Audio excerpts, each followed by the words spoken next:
في المرة اللي فاتت شفنا جين مو وهو مصاب من هجوم وون لي عليه، وعرفنا لمحة من النوايا الحقيقية لهيريون وانهم عايزين يستخدموا اسم مو وون والفرقة الشمالية علشان يحققوا هدفهم وخطتهم. وعلشان بقى نقدر نكمل الحكاية ونكتشف ايه اللي هم عاوزين يعملوه، قبل ما نبدأ يا ريت تعمل لايك وتشترك في القناة لو لسه ما اشتركتش، وما تنساش تصلي على النبي عليه افضل الصلاة والسلام. في اللحظة دي بنشوف قرية بتلتهمها النيران، وفي قلب النار والدمار ده بنشوف شخص ضخم وجسمه متغطي بالندوب وايديه بتخترق صدر مقاتل وبيموت، وبنعرف ان الشخص ده شيطان الفوضى البدائية واسمه تاي مو كان. وبعد ما بيرمي جثة المقاتل بعيد بيقولوا انه بيشعر بخيبة امل لانه ما حسش باي تحدي في القتال معاه، وبيقرب منه شخص لابس فرو ذئب على راسه. فمو كان بيسأله ايه اللي حصل لقوات الاشباح الخفية، فبيرد عليه انهم بعد ما نقلوا رسالتهم عن مكان هدفهم كانوا مستنيين اوامر جديدة، ولكن فقدوا الاتصال بيهم وانهم في الغالب اتقتلوا كلهم. فمو كان بيسأله بتعجب قوة النخبة اتدمرت، وهو قصده يعني على قوات الاشباح الخفية. فبيعرفوا صاحبه ده انه مش كده وبس، وبيقرب منه وبيهمس في ودنه. فموكانغ بيقولوا كمان اتدمروا بواسطة طفل ما، وان الطفل ممكن يكون في نفس المكان اللي البنت اللي بيطاردوها مستخبية فيه، وبيقول للي معاه يلا يا عصابة ذئاب الظلام علشان نصطاد شوية ارانب. فيا ترى المجانين دول هيعملوا ايه؟ يلا بينا نكمل ونعرف. وفي الجانب التاني وتحديدا في الفرقة الشمالية بنلاقي موسن ماشي في طريقه لا بيه ولا عليه، وبيلاقيه صاحبه الرخم اللي كان بينادي عليه، وهو طنشه وبيكون جاي بينادي عليه من تاني. شوف بقى وشه مستفز ازاي. وبنعرف ان اسمه يوب وول، وده من نخبة حراس النمر التابعة للسماوات الاربعة الميتة. بيقول ان موسن اختفى فجأة من غير ما يقول اي حاجة، وانه كان قلقان عليه علشان كده كان بيدور عليه، وبيقول له عامل ايه يا صديقي القديم. في اللحظة دي موسن الهادي طول الوقت بيتعصب وبيقول له بغضب انه ما كانش يعرف ان اللي بيسرق حبيبة شخص تاني بيتقال لهم اصدقاء، وحاجة كده في قمة الغدر. ومن الواضح ان موسن ما صاحبش صاحب جدع. المهم بيكمل كلامه وبيقول له انه محظوظ انه بقى من نخبة حراس النمر، وانه لازم يركز على مهمته وما يظهرش قدامه تاني. فيوبول بيكح وبيعمل نفسه عبيط وبيقول له باستنكار انت لسه متضايق من الموضوع ده، وبيعرفه انه حاسس بالذنب بسبب اللي حصل له قبل كده، وبيكمل انها هي اللي اختارته. ومش كده وبس، بوشكاش محفوظ بيضحي النهارده هي كمان اللي اصرت انها تتجوزه. فموسينغ ما بيستحملش كل الكلام ده وبينفجر فيه، وبيقول له يخرس وما يكدبش عليه لانها عمرها ما تعمل كده. وفي تلك اللحظه موسينغ بيهجم عليه، لكن يوبول بيستل سيفه بسرعه وبيهاجمه، وبيقول له موسينغ اللي بقى مرمي على الارض ومصاب وسيفه مكسور انه يهدى شويه، وانه كان بيحاول يبقى لطيف معاه بما انهم اتقابلوا بعد كل الوقت ده، وبيطلب منه انه يسامحه، وبيعرفه ان جه الوقت علشان يواجه الواقع اللي هو فيه. يسامحك ازاي يا ابني بعد كل اللي انت عملته ده؟ ما عندكش دم ولا ايه؟ المهم بيكمل انه هيبقى موجود هنا لفتره طويله، وانه مستحيل انهم ما يتقابلوش طول الفتره دي، فلازم يتقبل وجوده ويتعايش مع الموضوع، وانه مرضيش يجرحه بعمق، فالاحسن يعالج جرحه قبل ما يسوء اكتر، وبيسيبه وبيمشي. في الوقت ده موسينغ بيفتكر الموقف اللي حصل له زمان لما حبيبته سابته واختارت يوبول، وبيضحك بسخريه لما بيلاقي انه هو في نفس الحاله البائسه اللي كان فيها في الماضي. المهم والله ترى نتأثر. بنسيب موسينغ البائس ده بقى في احزانه وبنروح لمون اللي حياته ابتدت تتحسن بوجود هاسو. والله ولقيت الطبطب. وبنلاقيه قاعد في ورشه الحداده كالعاده وشغال بتركيز. وبعد شويه بنشوف هاسول بتقول له فين الاكل، ولما بيجيب الاكل بتقول له هو مفيش غير الاكل ده كل يوم، انت ما بتزهقش ولا ايه؟ فبيقطعها وبيديها دبوس شعر على شكل ورده، فبتبص له باندهاش، ومن الواضح ان دماغها عملت ايرور وما كانتش متوقعه اللي حصل. فبيعرفها مون ان دي هديته ليها ومفيش حاجه مربكه في الموضوع. فبترد عليه وهي لسه مش مستوعبه كلامه واللي بيحصل حواليها، وبتساله ايه ده انت بتديها ليا انا؟ فبيوضح لها ان هي قالت انها هتمشي قريب، فقرروا انه يديها حاجه تفتكروا بيها قبل ما طرقهم تفترق. ولما بتستوعب انه اداها هديه وشها كله بيحمر من الخجل. ملعوبه يا ابني والله، ليك مستقبل باهر بس كل ده مش وقته لانك على وشك الموت، اصحى لا يغفلون. فبترد عليه بارتباك دلوقتي بتديني الهديه في الوقت ده والزمن ده؟ ومون بيفكر ان الاكل المره دي احسن من كل مره، وحرفيا شكل كلامي صدق ولا الطبطبه قبل ما نلاقيها. المهم في الليل بنشوف هاسول ماسكه الدبوس بين ايديها وبتفكر بسعاده في مون اللي سرق قلبها طبعا، وبتقول هي دي الهديه؟ ده شعور جميل والهديه جميله. وبيقطع تفكيرها ظهور ساريون، فبتخبي الدبوس بكل تلقائيه وبيقول لها انسه الشابه انا جيت علشان ابلغك ان سيدنا هيجي المكان ده قريب جدا. وبيسالها ايه اللي خبيتيه ده؟ بترد عليه وهي متردده وبتقول له ان هي حاجه مش مهمه. فبيكمل كلامه وبيقول لها ان هي املهم الوحيد، وبيترجاها ان هي تحط الكلام ده في دماغها وانها ما ينفعش يبقى ليها اي روابط شخصيه. الشخصيه، فبتجاوب بثقه ان هي مش هتخلي ده يحصل. ساريونغ بيقول لها انه هيثق فيها وفي كلامها، وبيقول لنفسه انه حاسس ان في شيء غريب وغير طبيعي. ايوه يا ابني، ما قلبها اتسرق خلاص. في النهار بنلاقي مو سينغ اللي جسمه ملفوف بالشاش قاعد بيتدرب، وبيفكر وبيقول لنفسه ان اكيد يو بول اللي بيكذب عليه، ولكن لو كان بيقول الحقيقه فعلا فحبيبته سابته. وبيبدا يفكر في السبب، وهل يو بول بيمتلك شيء مش عنده علشان حبيبته تسيبه وتروح له؟ لا يا ابني ما تقلقش، هو الصنف ده كلهم غدارين، اعتقد ان مفيش حد منهم بيتفرج علينا سامح. وبيبدا بقى يقول في نفسه ان يو بول موهوب بما فيه الكفايه ومدهش جدا، وده لانه كمان انضم الحراس النخبه للسماوات الاربعه الميته التابعه للسماوات التسعه في الوقت اللي هو موجود فيه في مكان بعيد ومعزول. ومو سينغ بيقولوا انه اتعلم طريق شفره السماء الزرقاء، لكنه لسه في المستوى المبتدئ، وبيسال نفسه ليه هو مش قادر يتطور على الرغم من المجهود الجباري اللي هو بيبذله، وانه كان بيحاول على قدر المستطاع انه ينسى اللي حصل، ولكنه بيفتكر كل شويه وبيقرر انه يقتلهم كلهم. وفي وسط تساؤلاته بيسمع صوت بيقول: اوهام مظلمه من القلب المرتاب، عندما تبدا في الشك بنفسك سوف تستهلك من قبل الظلام القابع بداخل قلبك. الغضب الذي يحترق بداخلك لن يؤدي الا الى سقوطك، ولن يكون ابدا الحل لمشكلتك. الجزء الذي تنظر اليه هو واحد فقط من العديد من الجوانب الموجودة في داخلك، هذا الجانب الواحد لا يحدد من انت ككل. في اللحظة دي بيلتفت مو سينغ حوالين نفسه علشان يعرف الصوت جاي منين، ولكنه ما بيشوفش حد، والصوت بيكمل، فبيقرر انه يسمعه للاخر. بيقول الصوت: بمجرد تهدئة الغضب الذي بداخلك عقلك سوف يصبح واضحا وضوح الشمس، كما يجب ان يصبح المرآة التي تعكس الحقيقة. انت مثل المياه التي لا تزال تتدفق من ادنى الاماكن، وبمجرد ان تلمع من اشعة الشمس يجب ان تتبخر المياه وترتفع في الغلاف الجوي. ونعم، قناعة القلب هي نفس المبدأ الذي يقوم به هذا.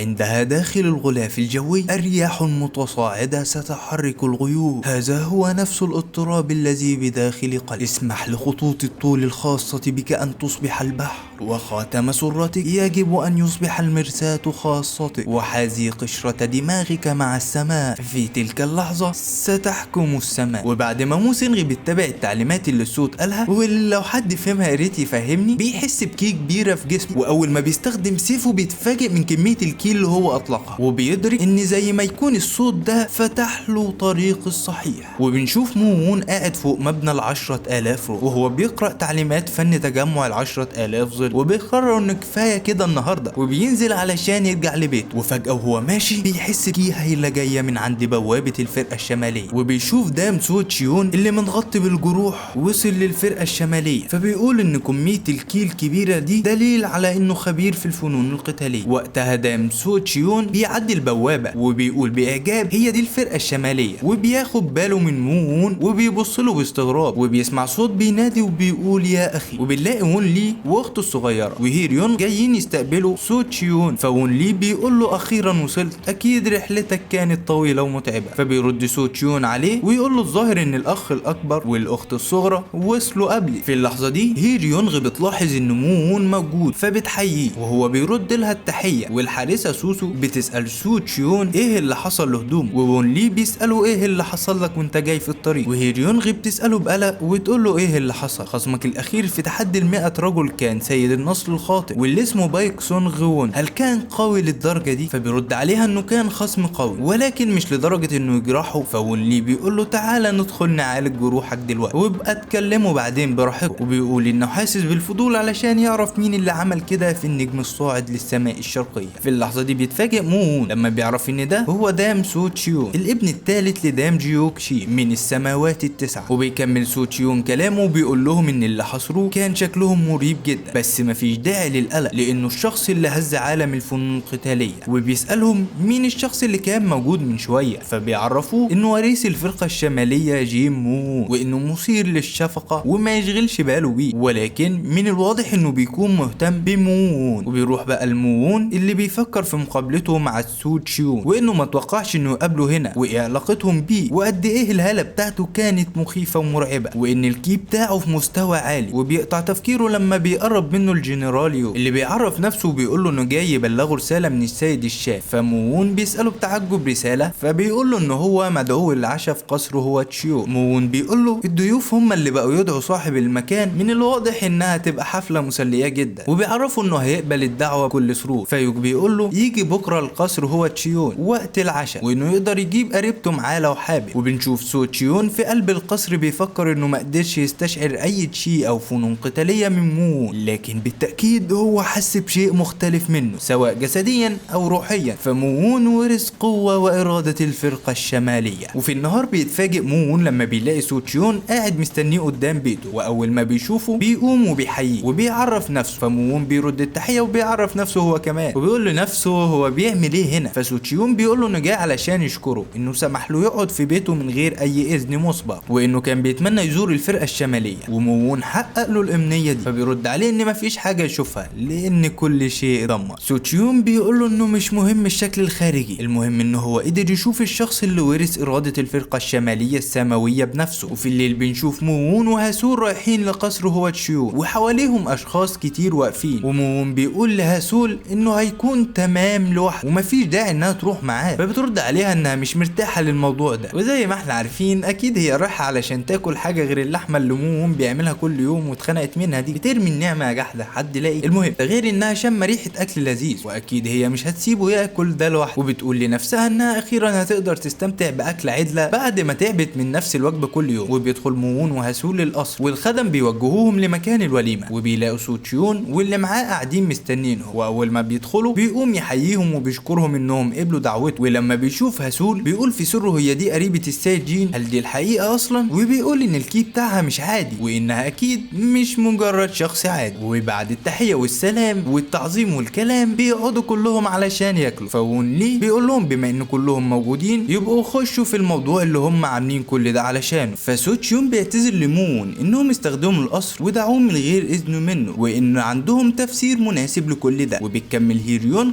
انهم عايزين موافقتهم علشان ياسسوا مجتمع التنين اللازور، وان الغرض من المنظمه دي تكوين نظام للجيل الجديد من المقاتلين علشان يكون ليهم راي في سياساتهم ويسمعوا صوتهم في التحالف المركزي السماوي. وان لحد دلوقتي مفيش غيرهم هم الثلاثه بس في المنظمه، ولكن هيكون معاهم دعم كتير من المقاتلين الشباب. فموون بيسالهم ليه هم هنا في الفرقه الشماليه لما ممكن يعملوا كده وهم في البر الرئيسي. كل ده بيحصل وهاسول مش معاهم اصلا وداخله حرب مع الاكل. فبيرد عليه ان الجيل القديم ما بيحبوش ان الجيل الجديد من المقاتلين يتجمعوا مع بعض علشان يشكلوا مجموعه جديده، ورغم كده مفيش ولا مقاتل تقريبا ما بيحترمش الفرقه الشماليه، وان تاريخهم في قتال الليل الصامت لمئات السنين بيجبر اي شخص انه يحترمهم. علشان كده عايزين ياسسوا المنظمه بتاعتهم في المكان ده، والغرض من الاجتماع ده انهم يقسموا على وعدهم بتاسيس مجتمع التنين اللازوردي للسماء. وعلشان كده عايزين موون يكون الشاهد بتاعه وانه يديهم اشاره الموافقه. فموون بيقول لهم انه فهم وانه موافق انه يشهد على وعدهم بنفسه. فسو تشيون بيشكره على تفهم. وعلى حدود الفرقه الشماليه بنشوف 2 حراس بيندبوا حظهم انهم بيراقبوا في الوقت اللي باقي الحراس بيستمتعوا بالوليمه، وانهم بيراقبوا في منطقه فاضيه وما فيهاش اي حاجه. وفي وسط ما هم بيتكلموا مع بعض بياخدوا بالهم من الظل اللي مغطي عليهم، ولما بيلفوا علشان يشوفوا ايه ده بيبان على وشهم اقصى درجات الرعب. في نفس الوقت بيلاحظ مو سينغ ان في شيء غريب لما بيقرب من نقطه المراقبه وبيصفر، ولكن مفيش حد بيرد عليه الاشاره. فبيتاكد ان في شيء حصل وبيروح بسرعه علشان يشوف فيه ايه، وبيتفاجئ اللي معاه بان سرعته زادت بشكل كبير. ولما بيلاقي مو سينغ بيبص علشان يشوف فيه ايه بيكتشف ان الحراس اللي كانوا في نقطه المراقبه دي مش فاضل منهم غير اشلاء متبعتره في كل مكان. وبنرجع للوليمه وبنشوف هاسول بتقول لموون انهم مجموعه من الاغبياء، بيعرفها ان كلامها صحيح ولكن الفرق انهم مجموعه مخيفه من الاغبياء. فبتقول له لو فاكر انهم مخيفين خليك جنبي وانا هحميه. فبيجاوبها موون انه موافق، وبتتفاجئ من ردة فعله وبتقول له انها تحميه لحد ما تمشي بس. وبيقاطعهم سو تشيون اللي بيطلب انه يكلم موون على انفراد. وبتيجي هيريونغ تسال هاسول اذا كان الاكل عجبها، فبتسالها هاسول بحده هيبطلوا تعذيب موون امتى، فوشها بيتغير تمام. وبتكمل هاسول انه ما كانش في اي داعي انهم يخلوا موون شاهد عليه. فبتعرفها هيريونغ انهم كانوا محتاجين موافقته. ترد هاسول عليها بغضب وتقول لها بطلوا تزعجوه وانه من غيرهم حياته بائسه وكئيبه اساسا. في اللحظه دي بتتدخل اخت وون لي وتقول لها انها شايفه ان هاسول بتمثل عبء على موون اكتر منه، وانه ما اشتكاش من اقتراحه فما تتدخلش وتعرف مكانها، وانها ما بتختلفش عنهم كتير لانها بتستفيد من ضيافته هي كمان. وفي وسط اندماجهم في الكلام بتحس هاسول بطاقة من المبنى وبتلتفت في ذعر وتقول لا مش ممكن. وفي البلكونة بنلاقي سو تشيون بيعتذر لمون عن طلبهم انه يشهد عليه وبيقول له انه عارف انه متضايق علشان الوضع ولكنه هيطلب منه طلب اناني وبيترجاه انه ينضم ليهم في مجتمع التنين اللازوردي وبيقول له خلينا نغير العالم سوا. في نفس الوقت بيقطع كلامه الطاقة الهائلة اللي بيحسوا بيها وبيكون مصدرها شيطان الفوضى البدائية تايمو كان اللي بيكون واقف في وسط الفرقة الشمالية وحواليه عدد كبير من المقاتلين مصابين وبيحاولوا يوقفوه ولكنه بيهزمهم في لمح البصر وبيلمح ضوء في السماء وفجأة الضوء ده بيهجم عليه وبيدمر المكان وبيلمى المكان تراب من قوة الضربة. ولما التراب بيزول بنلاقي سو تشيون واقف وبيعرف عن نفسه وبيسأله انت مين علشان تدمر المكان بالشكل ده. واول ما مون كانغ بيسمع الاسم بينفجر في الضحك بسخرية وبيقول لسو تشيون انت بقى الطفل اللي مسمينه نجم السماء الشرقية الصاعد، انت اللي قتلت فرقة الشبح الخفية؟ طفل مجرد طفل زيك يعمل كده؟ فسو تشيون بيفتكر المجموعة اللي اعترضت طريقه قبل ما يجي وبيستنتج انهم من نفس الجماعة وانهم مش من البر الرئيسي والا كان سمع عنهم على الاقل. فبيسأل مون كانغ وبيقول له انتوا من جماعة الليل الصامت صح؟ فبيجاوبوا مون كانغ انه بدل ما يكون خايف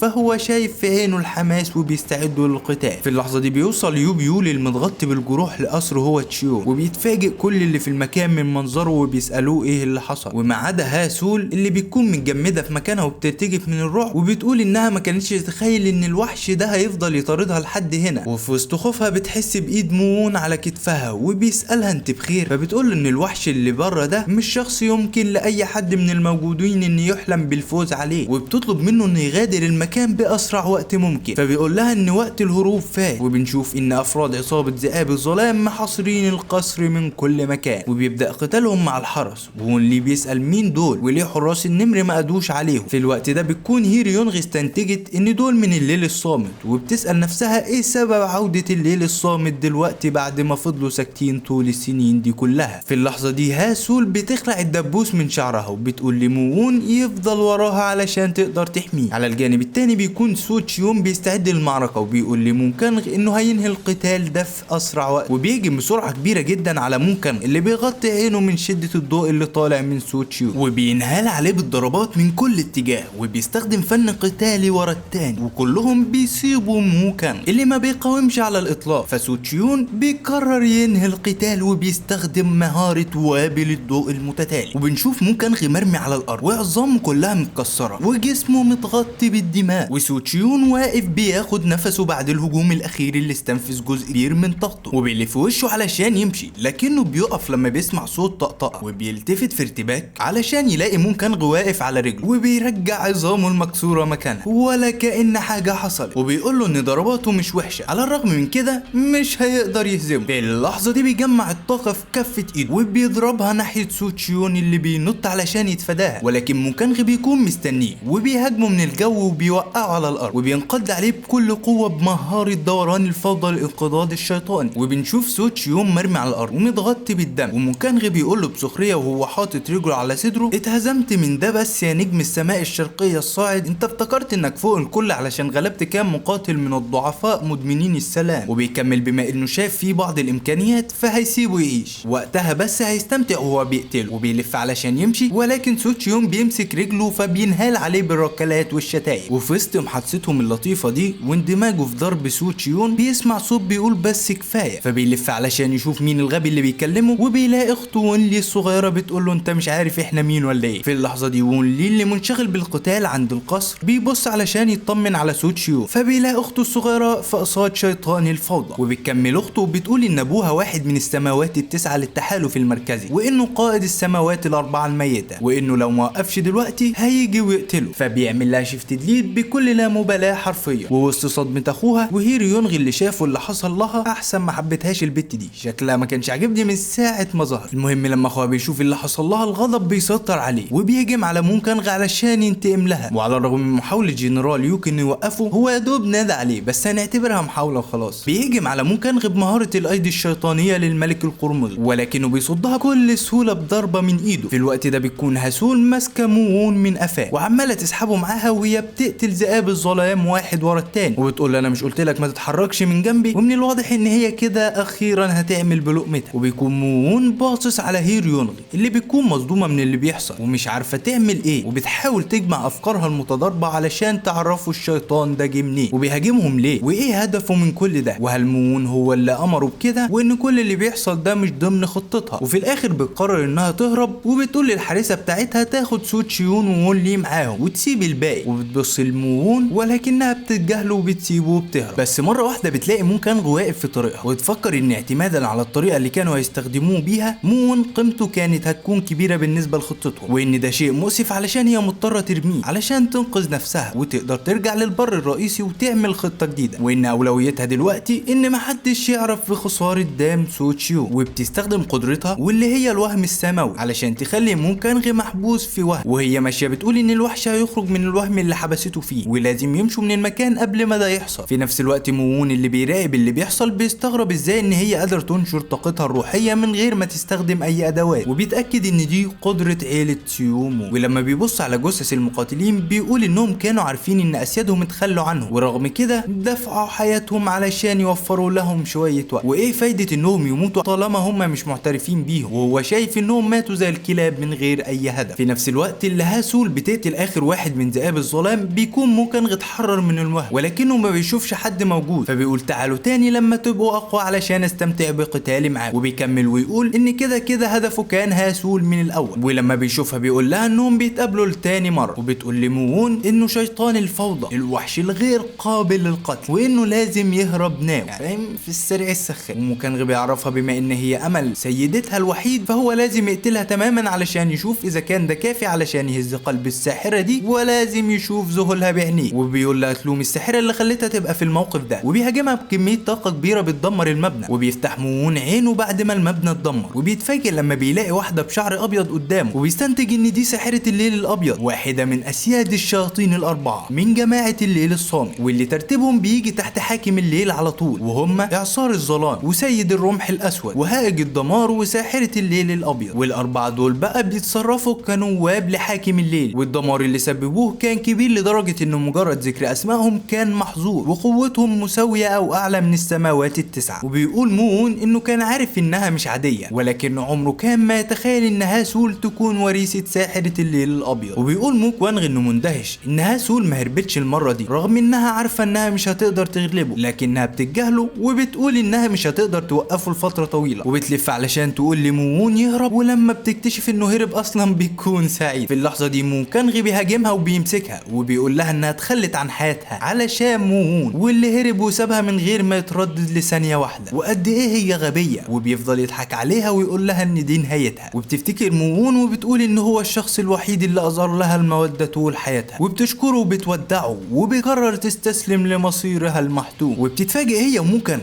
ان ايده اتقطعت وهي وقعت على الارض، ولما بتفتح عينيها بتلاقي مون قدامها وبيقول لها انه اسف ان الموضوع خد وقت اطول من المتوقع. في اللحظه دي بيساله مون كانغ اللي باين عليه علامات الدهشه والارتباك ايه اللي حصل دلوقتي وهو مين، فبيرد عليه مون بكل فخامه انه قائد الجيل الخامس من الفرقه الشماليه السماويه. ويا ترى ايه اللي هيحصل في المره الجايه، وهل نهايه المعركه دي هتكون بفوز مون ولا بعد قتاله مع شيطان الفوضى هيتم القضاء عليه، ولا ساحره الليل الابيض هتوصل في الوقت المناسب وهتنقذه، وايه اللي هيحصل بين مون وهاسول بعد ما اكتشف انها وريثه ساحره الليل الابيض. كل ده هنعرفه المره الجايه، وعلشان كده ما تنساش تعمل لايك وتشترك في القناه لو لسه ما اشتركتش وتفعل زر الجرس. والى اللقاء، نراكم في فيديو جديد والسلام.